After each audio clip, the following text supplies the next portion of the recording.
तो कैसे हैं आप सब दोस्तों। आज के इस वीडियो में हम डीएलएड एंट्रेंस एग्जाम में प्रीवियस ईयर पूछे गए सोशल साइंस के 20 क्वेश्चंस करने वाले हैं। और आप सभी दोस्तों चेक कीजिएगा 20 में से कितने क्वेश्चंस का आंसर आप लोगों का सही हुआ है, ठीक ना। और अपना स्कोर भी कमेंट बॉक्स में बताइएगा। चलिए स्टार्ट करते हैं। देखिए फर्स्ट क्वेश्चन में पूछा गया है, भारत में संसद के संयुक्त अधिवेशन की अध्यक्षता कौन करता है। अब दोस्तों यहां पर जो है ना दो तरीके से क्वेश्चन पूछा जाता है। पहला तो कुछ इस प्रकार से पूछा जाएगा कि भारत में संसद के संयुक्त अधिवेशन की अध्यक्षता कौन करता है, तब आपको बताना है दोस्तों लोकसभा अध्यक्ष। और यहीं पर अगर पूछा जाए कि भारत में संसद के संयुक्त अधिवेशन को कौन बुलाता है, ठीक ना, तब आपको वहां पर बताना है दोस्तों राष्ट्रपति, ठीक है ना। देखिए इसे दोस्तों आप लोग ध्यान से समझिएगा। संसद का संयुक्त अधिवेशन बुलाने का जो प्रावधान है ना, ये दोस्तों भारतीय संविधान के आर्टिकल 108 में किया गया है, ठीक ना। इस प्रावधान के तहत लोकसभा से पारित किसी सामान्य विधेयक को राज्यसभा की मंजूरी न मिलने की स्थिति में संयुक्त बैठक या संयुक्त अधिवेशन के जरिए उसे पारित किया जा सकता है, ठीक ना। और इसे बुलाता है राष्ट्रपति और इसकी अध्यक्षता करता है लोकसभा अध्यक्ष, ठीक ना। यहाँ पर आप लोग इसे पढ़ लीजिएगा, ये पॉइंट ज्यादा इंपॉर्टेंट है। देखिए यहाँ पर क्या कहा गया है, संविधान के आर्टिकल 118 के अनुसार संयुक्त अधिवेशन की अध्यक्षता लोकसभा के अध्यक्ष द्वारा की जाती है। यदि लोकसभा अध्यक्ष अनुपस्थित रहता है तो लोकसभा उपाध्यक्ष द्वारा की जाती है अध्यक्षता, ठीक ना। और दोनों के अनुपस्थित रहने पर राज्यसभा के उपसभापति द्वारा की जाती है। याद रखें कि राज्यसभा का सभापति जो कि उपराष्ट्रपति होता है कभी भी संयुक्त अधिवेशन की अध्यक्षता नहीं करता, क्योंकि वो दोनों में से किसी भी सदन का सदस्य नहीं होता है, ठीक ना। अभी तक जो है भारत में कुल 3 बार संयुक्त अधिवेशन जो है बुलाया गया है। सेकंड क्वेश्चन में पूछा गया है, संसद के संयुक्त अधिवेशन या बैठक कौन बुलाता है, राष्ट्रपति। थर्ड क्वेश्चन काफी ज्यादा इंपॉर्टेंट है, संयुक्त अधिवेशन का प्रावधान कौन सा संविधान से लिया गया, किस देश के संविधान से लिया गया। तो ये दोस्तों ऑस्ट्रेलिया के संविधान से लिया गया है। क्वेश्चन नंबर 4 मोस्ट इंपॉर्टेंट है, संसद संविधान में संशोधन कौन से आर्टिकल के तहत कर सकती है। तो इसका सही आंसर होगा दोस्तों आर्टिकल 368 के तहत, ठीक है ना।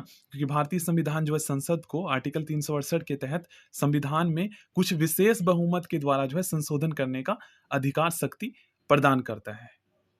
अब दोस्तों एक क्वेश्चन ये भी पूछा जाता है कि कॉन्स्टिट्यूशन में मतलब संविधान में संशोधन का जो ये प्रावधान है ना, ये कौन से देश के संविधान से लिया गया। तो ये दोस्तों अफ्रीका के संविधान से लिया गया है। Question number 5 most important question है, ठीक है ना। भारत की राष्ट्रीय विधायिका को किस नाम से जाना जाता है। तो भारत की राष्ट्रीय विधायिका को दोस्तों संसद कहा जाता है, ठीक है ना। यहां पर आप लोग पढ़ सकते हैं। नेक्स्ट क्वेश्चन, संसद की संयुक्त बैठक या अधिवेशन कितनी बार बुलाई गई है। तो अब तक दोस्तों कुल 3 बार बुलाई गई है। क्वेश्चन नंबर 7, संसद के 2 सत्रों के बीच अधिक से अधिक कितने समय का अंतराल होता है। तो 6 महीने से ज्यादा का अंतराल नहीं हो सकता, ठीक है ना, कम से कम 6 महीने। नेक्स्ट क्वेश्चन काफी ज्यादा इंपॉर्टेंट है, संसद के उच्च सदन को क्या कहते हैं। देखिए दोस्तों, संसद के निम्न सदन को हम लोकसभा कहते हैं और संसद के उच्च सदन को हम राज्यसभा कहते हैं, ठीक है ना। और लोकसभा को हाउस ऑफ पीपल के नाम से भी जाना जाता है, क्योंकि इसमें जो सांसद होते हैं दोस्तों, ये जनता के द्वारा चुनाव में प्रत्यक्ष रूप से चुनकर जो है वहां पर जाते हैं और वो जनता का प्रतिनिधित्व करते हैं, ठीक है ना। नेक्स्ट क्वेश्चन काफी ज्यादा इंपॉर्टेंट है, संसद का सदस्य हुए बिना प्रधानमंत्री कितने महीने तक पद पर बने रह सकता है। इसका सही आंसर होगा दोस्तों 6 महीने तक, ठीक है ना। यहां पर आप लोग पढ़ सकते हैं। क्वेश्चन नंबर 10, पहली लोकसभा का गठन कब किया गया था। दोस्तों पहली लोकसभा का गठन जो है प्रथम आम चुनाव के बाद 17 अप्रैल 1952 को किया गया था। अब एक क्वेश्चन ये भी पूछा जाता है दोस्तों कि प्रथम आम चुनाव जो है ना कब से कब तक हुआ था। तो इससे रिलेटेड भी हम क्वेश्चंस करेंगे, यहां पर आप लोग पढ़ लीजिएगा। नेक्स्ट क्वेश्चन, विधानसभा तथा विधान परिषद मिलकर क्या कहलाते हैं, ठीक ना। तो ये दोस्तों विधान मंडल का निर्माण करता है, ठीक ना। यहां पर आप लोग पढ़ सकते हैं। नेक्स्ट क्वेश्चन में पूछा गया, प्रथम आम चुनाव में दूसरे स्थान पर रहने वाली पार्टी कौन सी थी।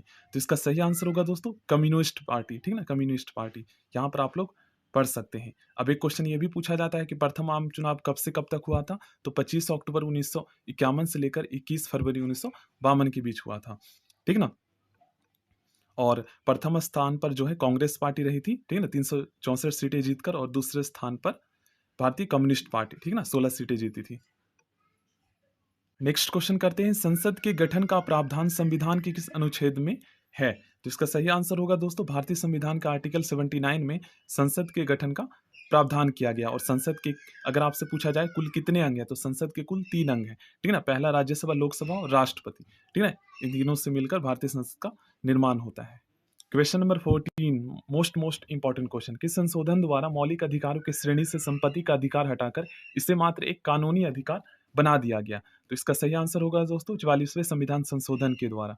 ठीक है ना, यहाँ पर आप लोग पढ़ सकते हैं। और ये भी पूछा जाता है कि कौन सा आर्टिकल में इसे रखा गया है, तो 300A में। ठीक ना, ये याद होना चाहिए।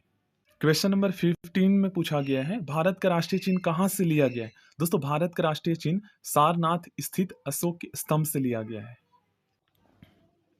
देखिए नेक्स्ट क्वेश्चन मोस्ट इंपॉर्टेंट है, प्रस्तावना में 3 नए शब्द समाजवादी, धर्मनिरपेक्ष और अखंडता कौन से संशोधन द्वारा जोड़े गए हैं? तो इसका सही आंसर होगा दोस्तों 42वें संविधान संशोधन के द्वारा जोड़े गए हैं। नेक्स्ट क्वेश्चन में पूछा गया है, भारत में अब तक कितनी बार राष्ट्रीय आपातकाल लगाया गया है? दोस्तों भारत में अब तक कुल 3 बार राष्ट्रीय आपातकाल लग चुका है। ठीक है ना, यहाँ पर आप लोग देख सकते हैं कब कब लगा है। आपातकालीन प्रावधान किस देश से लिया गया? दोस्तों भारतीय संविधान में आपातकालीन प्रावधान जो है ना, ये शामिल किया गया है जर्मनी के बीमर संविधान से। ठीक है ना, यहाँ पर आप लोग पढ़ सकते हैं। और देखिए आपको ये भी पता होना चाहिए, भारतीय संविधान में दोस्तों कुल 3 प्रकार के आपात जो है ना उपबंधों का जिक्र किया गया है। पहला है दोस्तों आर्टिकल 352, इसके तहत दोस्तों हमारे देश में जो है ना राष्ट्रीय आपातकाल लगाया जाता है। अगर आपसे पूछा जाए कि राष्ट्रीय आपातकाल किस आर्टिकल के तहत लगाया जाता है, तो आर्टिकल 352 के तहत।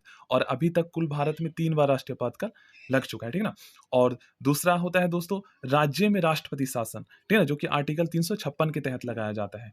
और ये अब तक दोस्तों विभिन्न राज्यों को मिलाकर लगभग जो है 50 से अधिक बार लग चुका है। और तीसरा होता है वित्तीय आपातकाल, जो कि अभी तक भारत में नहीं लगा है, जो कि 360 के तहत लगाया जाता है। क्वेश्चन नंबर 19 में पूछा गया है, नए संसद भवन का डिजाइन किसने तैयार किया था?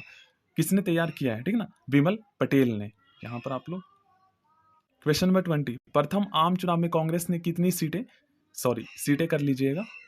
प्रथम आम चुनाव में दोस्तों कांग्रेस ने कुल 364 सीटें जीती थी। ठीक है ना, और ये प्रथम स्थान पर रहे थे। यहाँ पर आप लोग पढ़ सकते हैं। So thank